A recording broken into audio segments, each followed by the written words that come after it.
Hello everyone, welcome to legal law.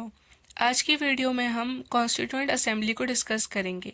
इससे पहले की वीडियो में हम अपना प्रियम्बल कंप्लीट कर चुके हैं और जितने मैंने आपको क्वेश्चन कराए हैं एग्ज़ाम के पॉइंट ऑफ व्यू से वो काफ़ी हैं। अगर आप सिर्फ उतना भी करके जाते हैं ना तो उससे बाहर आपसे कुछ भी नहीं पूछा जाएगा। सेम कॉन्स्टिट्यूएंट असेंबली पे भी अप्लाई होगा।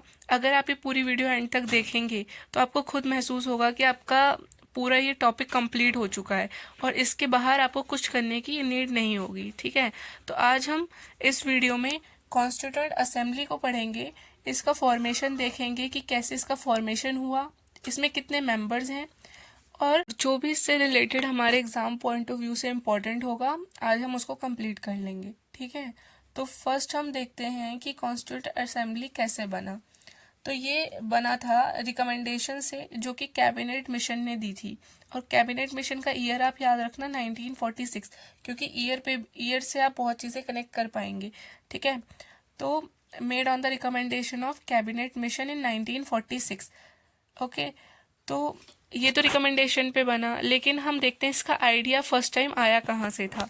तो कॉन्स्टिट्यूएंट असेंबली का आइडिया एम एन रॉय ने 1934 में दिया था और ये बहुत सारे एग्जाम्स में पूछा गया है, तो इसमें से क्वेश्चन आ सकता है, इसीलिए आपको पता होना चाहिए। ठीक, मैंने तो यहाँ आपको बताया कि कैबिनेट मिशन कॉन्स्टिट्यूएंट असेंबली की रिकमेंडेशन पे बना था, पर उससे पहले कौन कौन से मिशंस आए थे, कौन कौन से ऑफर दिए गए थे जो कि फेल हुए और जिसके बाद ये मिशन फाइनली सक्सेसफुल हुआ था, जिससे हमारा कॉन्स्टिट्यूएंट असेंबली फॉर्म हुआ। तो ऐसा ही एक ऑफर था 8 अगस्त 1940 को आया था, अगस्त ऑफर। ठीक है, वो उस टाइम जो ब्रिटिश वॉइसरॉय थे लिलिथ को इन्होंने प्रेजेंट किया था। ये वर्ल्ड वॉर सेकेंड के टाइम आया था। इसकी क्या रिकमेंडेशन थी, मतलब एक तरह से ब्रिटिश जो थे वो इंडिया का सपोर्ट चाहते थे वॉर में, है ना, तो इसीलिए वो इंडियंस को लालच दे रहे थे कि हम ऐसा करेंगे आपके लिए, आप हमें अपना सपोर्ट दो। ठीक है, तो इनकी क्या रिकमेंडेशन थी, इन्होंने बोला था कि हम प्रॉमिस करते हैं हम आपके लिए कॉन्स्टिट्यूएंट असेंबली बनाएंगे जिससे आप अपना कॉन्स्टिट्यूशन फ्रेम कर लेना सेकेंड वर्ल्ड वॉर के बाद।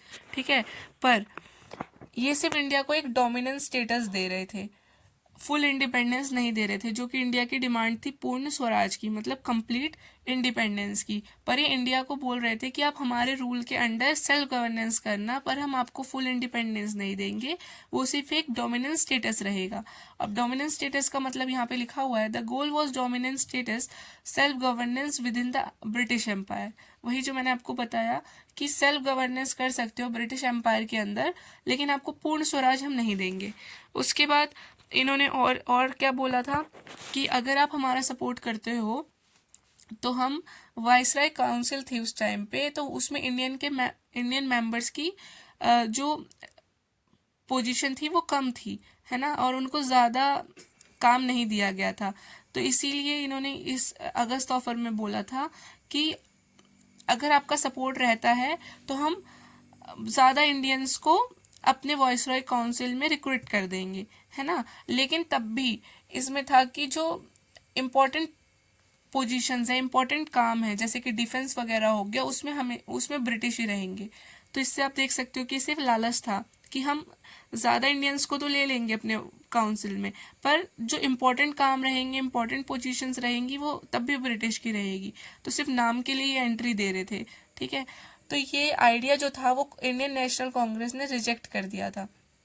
क्यों रिजेक्ट करा था, आप देख सकते हो कि इनको पूर्ण स्वराज चाहिए था, है ना, इंडियंस को, पर वो नहीं दे रहे थे। तो उन्होंने कहा भाई हम लालच में नहीं आ सकते, हमें तो पूर्ण स्वराज चाहिए, तो इसीलिए ये ऑफर रिजेक्ट हो गया था। फिर इसका आउटकम क्या हुआ, महात्मा गांधी ने इंडिविजुअल सत्याग्रह लॉन्च कर दिया था, है ना, इस ऑफर के रिस्पॉन्स में। किस ऑफर के रिस्पॉन्स में, अगस्त ऑफर के रिस्पॉन्स में महात्मा गांधी ने इंडिविजुअल सत्याग्रह लॉन्च कर दिया था। अब जो हमारे प्रीवियस ईयर में क्वेश्चन आया था वो आया था कि किस मिशन के बाद महात्मा गांधी ने क्विट इंडिया मूवमेंट लॉन्च करा था, है ना, तो वो हम अभी आगे पढ़ेंगे। तो ऐसे ही इसमें से भी क्वेश्चन आ सकता है, क्योंकि सेम चीज़ तो नहीं पूछेंगे ना दोबारा, तो उससे मिलता जुलता क्वेश्चन पूछ सकते हैं। तो आपको ये पता होना चाहिए, अगस्त ऑफर जो कि 1940 में आया था उसके बाद उसके फेल होने पर महात्मा गांधी ने इंडिविजुअल सत्याग्रह लॉन्च करा था। ठीक है, अब हमारा आया क्रिप्स मिशन। क्रिप्स मिशन हमारा है मार्च 1942 में। तो इसकी भी डेट आपको याद होनी चाहिए, क्योंकि आप बहुत मिशंस और बहुत मूवमेंट से इसको कनेक्ट कर सकते हैं अगर आपको डेट पता है तो क्रिप्स मिशन के चेयरमैन थे सर स्टैफोर्ड क्रिप्स। ठीक है, अब इसको महात्मा गांधी ने पोस्ट डेटेड चेक कहा था। तो क्वेश्चन आ सकता है महात्मा गांधी ने किस मिशन को पोस्ट डेटेड चेक कहा था, तो क्रिप्स मिशन को कहा था। अब इसका आउटकम क्या हुआ था, ये भी अगस्त ऑफर से मिलता जुलता था, है ना, पर अगस्त ऑफर में कुछ भी क्लियर चीज़ें नहीं थी, क्लियर कुछ मेंशन नहीं करा था, लेकिन इसमें बहुत चीज़ें क्लियर थी, पर ये भी डोमिनेंस स्टेटस की ही बात कर रहे थे, है ना। तो ये भी फेल हुआ था, इसका भी कोई वो नहीं निकला था कि हाँ इंडियंस ने इसको एक्सेप्ट कर लिया या जो भी, नहीं। तो इसका क्या आउटकम हुआ था इसके फेल होने के बाद, महात्मा गांधी ने क्रिप्स मिशन के फेल होने के बाद क्विट इंडिया मूवमेंट लॉन्च किया था। और ये क्वेश्चन हमारा प्रीवियस ईयर 2025 में पूछा गया है। ठीक है, तो अब आप देख लो ये कॉन्स्टिट्यूएंट असेंबली अपने आप में कितना इंपॉर्टेंट टॉपिक है ना। तो ये जो क्रिप्स मिशन था ये मार्च 1942 में आया था, पर ये फेल हो गया था। महात्मा गांधी ने इसे पोस्ट डेटेड चेक कह दिया था। तो 8 अगस्त 1942 को महात्मा गांधी ने क्विट इंडिया मूवमेंट लॉन्च करा था। अब ये डेट भी इम्पोर्टेंट है क्विट इंडिया मूवमेंट की तरह ही, है ना। तो फेलियर के बाद महात्मा गांधी ने क्विट इंडिया मूवमेंट लॉन्च करा। अब इसमें महात्मा गांधी ने कौन सा स्लोगन दिया था, महात्मा गांधी ने डू और डाई का स्लोगन दिया था कि या तो करो या फिर मरो, इसके अलावा कोई ऑप्शन ही नहीं है ना। और ब्रिटिश का इमीडिएट विड्रॉल की मतलब उनको बस छोड़ना ही पड़ेगा देश हमारा। और क्विट इंडिया जो ये लाइन है ये किसने बनाई थी, ये था यूसुफ मेहरेली। और ये कहाँ से लॉन्च हुआ था ये मूवमेंट, ग्वालियर टैंक मैदान से। ये क्वेश्चन भी बहुत एग्जाम्स में पूछा गया है, तो ये भी इम्पोर्टेंट है। तो अब हमने देख लिया कि कॉन्स्टिट्यूएंट असेंबली के फॉर्म होने से पहले क्या क्या हुआ था। तो फाइनली कैबिनेट मिशन के अंडर, उसके प्लान के अंडर 6 नवंबर 1946 को हमारी कॉन्स्टिट्यूएंट असेंबली फॉर्म हुई थी। ठीक है, और इसकी जो फर्स्ट मीटिंग है वो 9 दिसंबर 1946 को हुई थी। ठीक है, ये डेट भी इम्पोर्टेंट है। अब जब फर्स्ट मीटिंग हुई थी तो इसका कोई टेम्परेरी मतलब कोई इसका चेयरमैन बनना था। तो उस टाइम उन्होंने एक टेम्परेरी चेयरमैन बनाया था जो कि थे डॉक्टर सचिनंदा सिन्हा। ठीक है, जो कि मीटिंग को चेयर करेंगे, मीटिंग को हेड करेंगे। पर उसके बाद जब हमारी सेकंड मीटिंग हुई 11 दिसंबर 1946 को, तो सबकी सहमति से परमानेंट चेयरमैन हमारी कॉन्स्टिट्यूएंट असेंबली के डॉक्टर राजेंद्र प्रसाद बने, जो कि हमारे फर्स्ट इंडियन प्रेसिडेंट भी रहे। ठीक है, ये आपको समझ आ गया। ये दोनों क्वेश्चन पूछे जाते हैं कि हमारे टेम्परेरी चेयरमैन कौन बने थे और जो हमारे परमानेंट चेयर कौन बने थे, और इन दोनों मीटिंग की डेट भी इम्पोर्टेंट है। तो अब हम देखते हैं हमारी कॉन्स्टिट्यूएंट असेंबली में कितने मेंबर थे। ठीक है, तो इंडिपेंडेंस से पहले जब भारत पाकिस्तान एक थे, आपको पता है ना इंडिपेंडेंस के बाद भारत पाकिस्तान अलग अलग डिवाइड हो गए थे। तो जब भारत पाकिस्तान एक थे तो हमारे जो टोटल मेंबर थे कॉन्स्टिट्यूएंट असेंबली के वो थे 389 मेंबर्स, जिसमें कि 296 ब्रिटिश प्रोविंस से थे और 93 प्रिंसली स्टेट्स से थे। ठीक है, अब आप मुझे बताना ये जो हमारी टोटल प्रिंसली स्टेट्स थी उनको भारत के अंडर कौन लाया था, ये आप कमेंट में बताना। तो 389 मेंबर्स हमारे इंडिपेंडेंस से पहले थे कॉन्स्टिट्यूएंट असेंबली में, लेकिन जब हम लोग इंडिपेंडेंट हो गए हैं तब हमारे मेंबर्स 299 हो गए। तो ऊपर पढ़ा हमने 389 और अब हमारे कितने हो गए 299। ठीक है, जिसमें से 229 मेंबर ब्रिटिश स्टेट्स और 70 मेंबर प्रिंसली स्टेट्स के थे। ओके, और इसमें से जो इम्पोर्टेंट है, पहले तो आप ये याद रख लेना कि टोटल मेंबर 389 थे, है ना।